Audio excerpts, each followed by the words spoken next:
Mr. Prophet, would you please give me your full name and DOC number? Edward Prophet, DOC number 539010. Still can't hear you. Name, Edward Prophet. You can hear us. Yeah, I can hear y'all. We can't hear you. Sorry, Lyle. Is it playing back? Do y'all have some other equipment opened over there? We went through that a little You can hear me while. now? We've been hearing you. We can hear you well, but it sounds like I'm being reverberated. I'm repeating. Okay. Maybe it's clear now. I don't hear it again. All right, we'll try it again. All right. Mr. Prophet, let's start over again. Give me your full name and DOC number. Edward Prophet, DOC 539010. Thank you. Mr. Prophet, excuse me. Let me explain our process to you.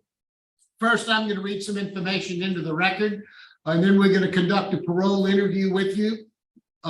You do have several people that are here in support for you, but none of them wish to speak. Your cousin, Mary Lyles, Princess Rayford, and Edward Prophet, your father, are all on Zoom, but they're just here to give you moral support. They're not here to speak. At the end of the hearing, you'll have an opportunity to make a statement to the board, and then we'll vote. You understand our process? Yes, sir. This is Edward L. Prophet, DOC number 539010. Date of birth, May 18th of 1988. He's a fourth felony offender. He has a parole eligibility date of March the 30th of 2023. An adjusted good time date of June 14th of 2040. A full term date of January the 1st of 2042. He is currently serving a 25-year sentence on the charges of possession of oxycodone, possession of heroin, and possession of heroin having been adjudicated a habitual offender. Is that information basically correct, sir? Yes, sir. Correct. Mr. Prophet, your case has been assigned to Mr. Pete Freeman. He will begin the interview process. Would you please answer any questions he might have? Yes, sir. Okay, Mr. Prophet, how old are you? I'm 35 years old, sir. Okay, what's your educational level? Well, I didn't complete high school. As of right now, I'm currently in hot set right now, obtaining my hot set. I have to just pass my math part now. I graduate. I passed 4 parts because you have to pass 5 parts. And I passed 4. Got one more? How long do you think it'll take you to finish that last part? It shouldn't take me long. I've been working on it because that's like really like my worst subject. So it's been kind of giving me a hard time, but I've been really struggling with it. So it's just a process, you know what I'm saying? But you know, if you was to give me a chance, you know what I'm saying, I promise you that I will finish it if you would give me a chance to go home. I will finish it upon my release. Okay. How long have you been in jail on this charge? 7.5 years. Okay. What's the longest period of time you spent in jail prior to this on any other charge? 90 days at the most. 90 days? Yep, the longest. Was this an eye opener to you? Man, I'm not gonna lie to you in a major way, because basically I've lost a lot due to this, you know what I'm saying? So I would never want to have to put myself through this again. I lost my mother to this. I lost my family to this, my children. So it's been an eye opener to me, you know what I'm saying? Just based upon me making better decisions instead of putting my wants and my needs first. And I'm sober-minded now, so I'm more clear-headed and I can think more, you know what I'm saying? I can see stuff from in a better, a different aspect now. Then How are you gonna stay sober-minded? If we were to release you, how would you stay sober? What would be your plan? my plan is to stay motivated and focused on my relationship with God, maintaining my work, you know what I'm saying, focus on my family and my kids, and really keeping in mind that doing drugs and selling drugs is what caused me to lose everything and put me in this situation. So with just that being in mind, I would never want to be put in a situation like this again. So I know what I have to do, and I just keep that in mind, and that's going to keep me focused. You think you could do it on your own, or would you have to have help with AA and NA and stuff like that? I mean, I really feel like I got it beat, you know what I'm saying, for the drug part, because I sold drugs, I'm gonna be honest to you, you know what I'm saying, but that's something I would never do again. But as far as my drug use problem, you know what I'm saying, I don't have a problem with that. I'm taking AA right now. Matter of fact, I got probably about maybe 6 more weeks of that AA class, 6 or 7 more weeks. But I was just taking it just to get another certificate under my belt, you know what I'm saying? But I really don't have a drug problem for this using. My problem is the selling, was the selling, you know what I'm saying? Have you ever used? Yeah, Okay, how old were you when you started using? say about 16, 15, 16, that age. And what did you use? Marijuana, to pain pills and stuff like that. You know, basically. Any cocaine, meth, anything like that? No, never did nothing that severe. Well, what's the largest amount of drugs you ever sold? Say like Be honest with me. Huh? an ounce. An ounce, okay. Do you consider yourself a drug addict? I mean, honestly, people that are drug users, they always try to make an excuse like no, or try to make an exception. But you know, I'm gonna be honest. I know I use drugs, but I don't really consider myself like addicted to it, nothing like that. You know what I'm saying? So that's not really a problem.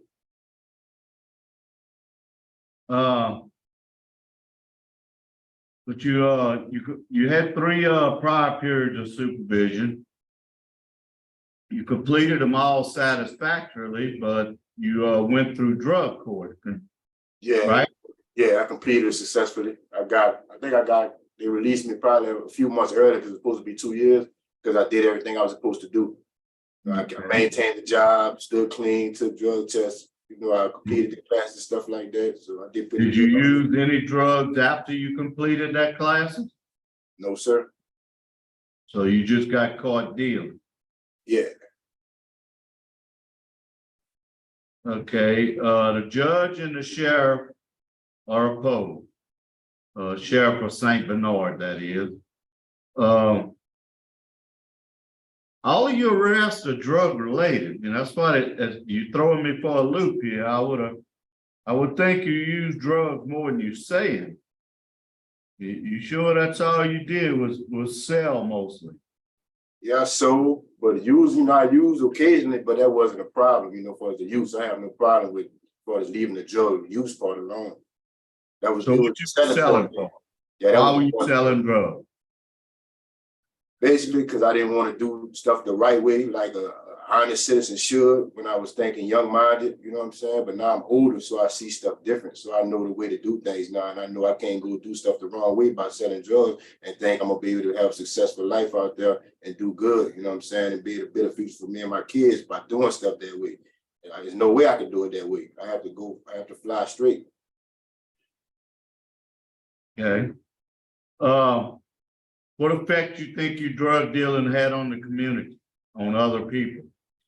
Well, for me sitting back now, looking at the aspect of me in this position, looking on the outside in, I mean, I wouldn't have never did it because the effect is really dramatic because you have people that's working citizens, and they come in to buy the drugs, and the drugs is not good for them.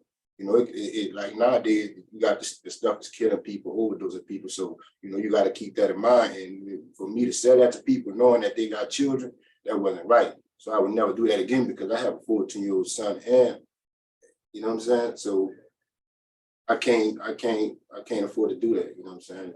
And I have nieces and nephews. I wouldn't want nobody to do that to them. How many children you have? 2.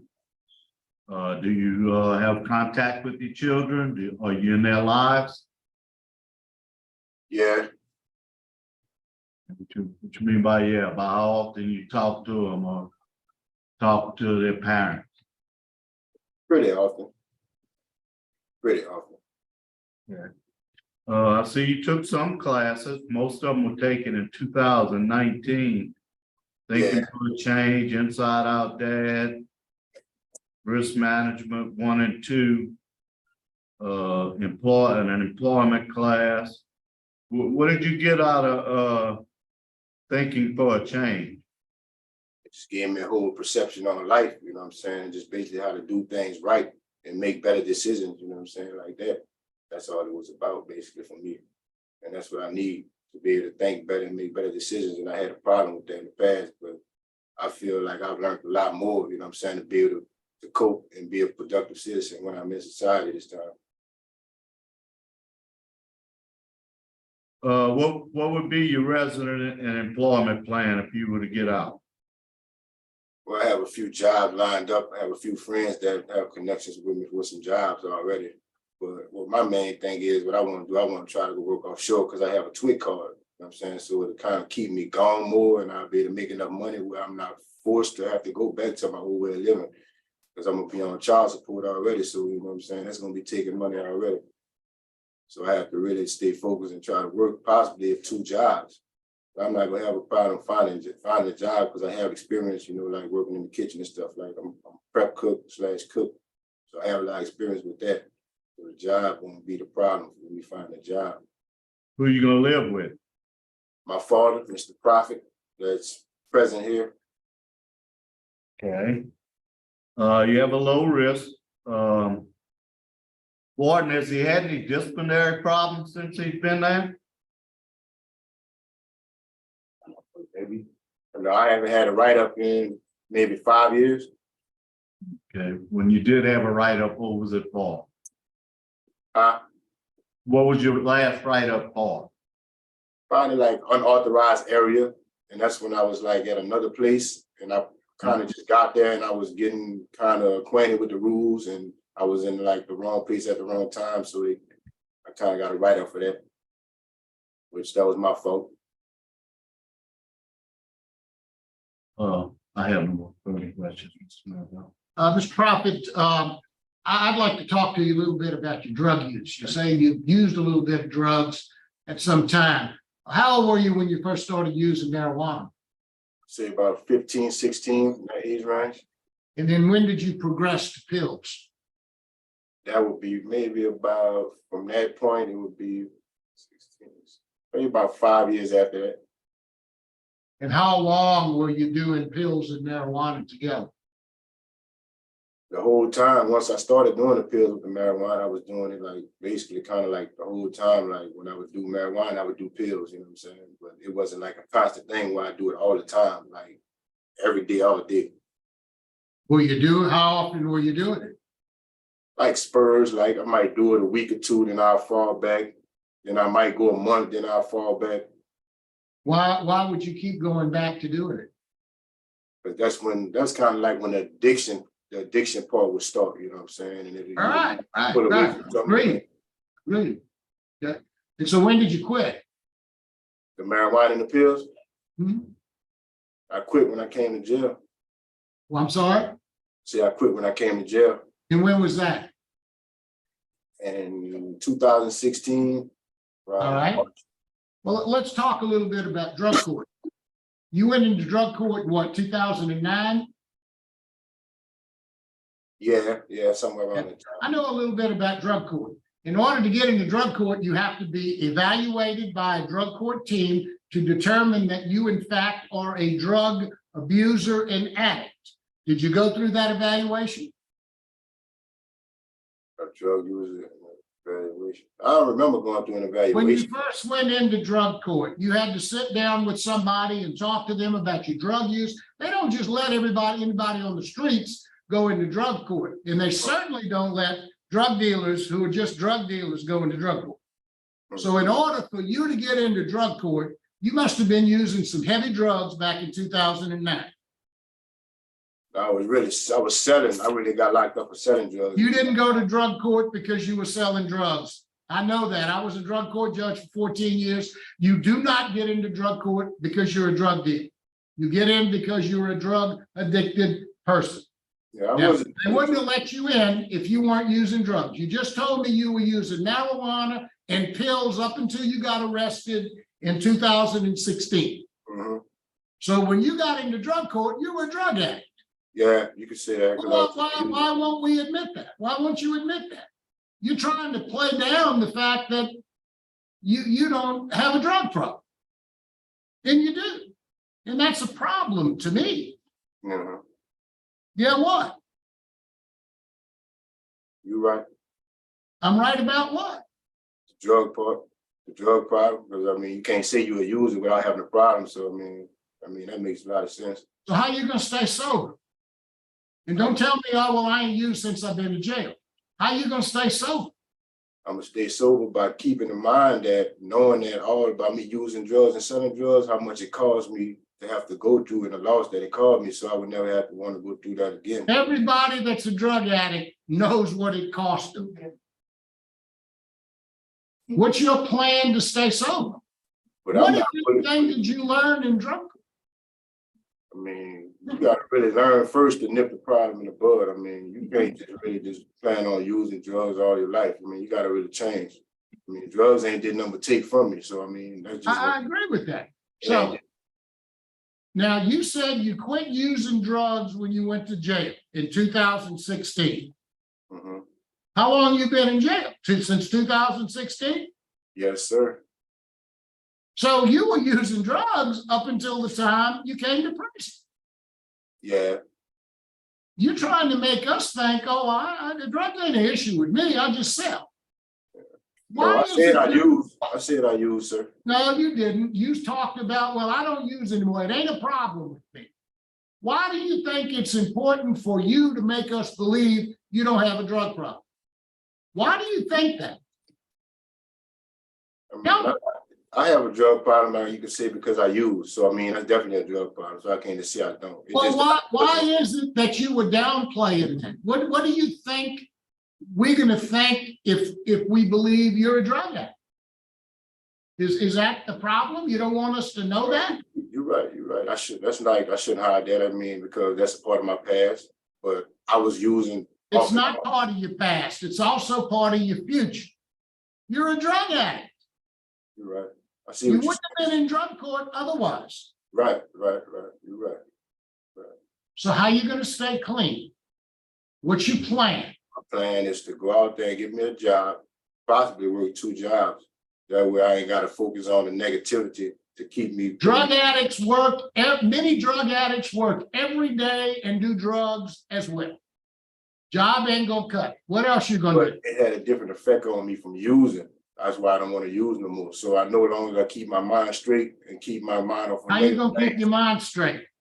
by keeping my mind on my children and doing the right thing and working. What Keep my substance time. abuse treatment have you had in the past? What have you had besides drug? I didn't take no drug treatment class in the past. That was the only one. What about since you've been in prison? What courses have you taken about substance abuse? I took 2 substance abuse courses. What did you take? See the name of it. Well, you don't have to look it up. Just tell me what it was about. Oh, you said what it's about? It was about for the using and how you get in high risk situations and you could be basically forced back to using from current situations. And how Well, you did it tell you what you needed to do to stay clean and sober? Yeah, they tell you a lot of different pointers and stuff. What are you supposed to do to stay clean and sober? You can surround yourself around positivity and not surround yourself around people who use, because that could be a trigger. Don't you avoid places like where they have like drug activity at, or areas where they have drug activity, because that could cause a trigger. Or go to What are some of bars. your triggers? You say what, sir? What are some of your triggers? Well, when I was doing it, it'll be like stress, stuff that I can't control, you know what I'm saying? I can't have stuff my way, just different stuff that'll cause life pressures. So what are you gonna do when you get out, you can't find a job and you get stressed and friends get sick, family gets sick, and you get all stressed out? What are you gonna do? How are you gonna not go back to doing drugs? I'm gonna just be patient and wait till that job comes, because I know I got a lot at loss if I do. So what are you gonna do? Sit in your house and wait? Are you gonna get depressed? What happens when you get depressed? I can't get depressed. All I All can right, Mr. Prophet, I was a drug court judge for 14 years and I've heard your story a million times. You don't admit you're in denial. do, I'm not, And I you know need I'm some gonna do it. treatment. I need some treatment. All right, that's all I got. Thank you. Any other questions? All right. Anything you'd like to say before we vote? I mean, No, you're not I gonna was speak. taking what you're saying in consideration about the drug use part, and I know I do have a drug problem. So I mean, I could use some extra help, that way I won't be put back in that situation. Like you say, what I'm gonna do, like if I was in a situation where I won't be pushed back to use.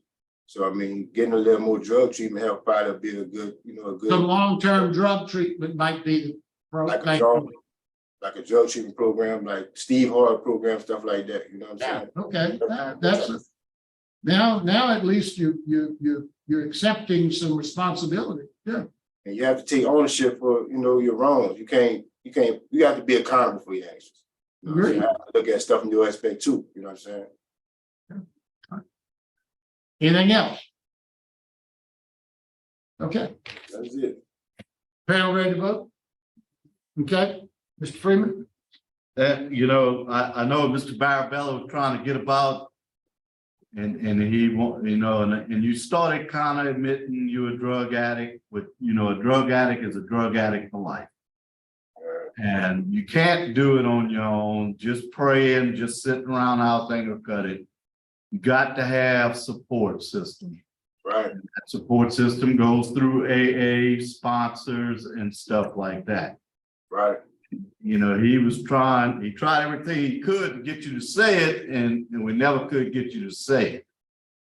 So my vote today is I think you need to realize you're a drug addict, and I think the Steve Hall program will help you realize that. So my vote today is to grant conditional upon completion of the Steve Hall program and follow any recommendations that they have. And I also want you to complete that high step.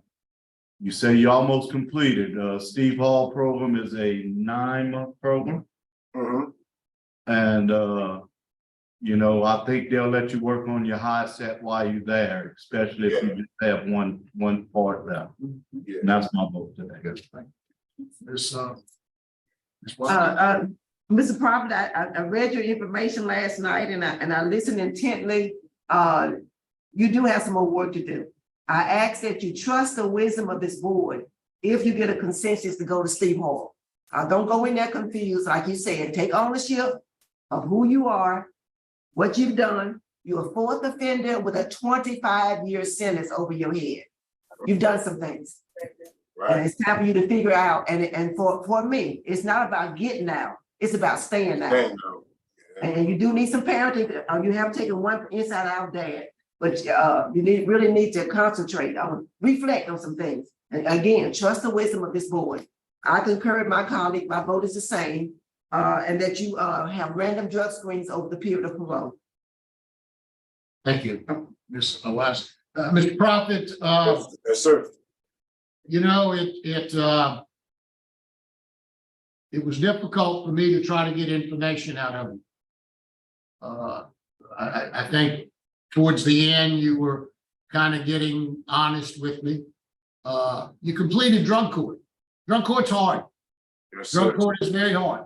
It And you was. completed it successfully. It means that you've got the will to do it when you know what to do. Right. And let me just say one thing.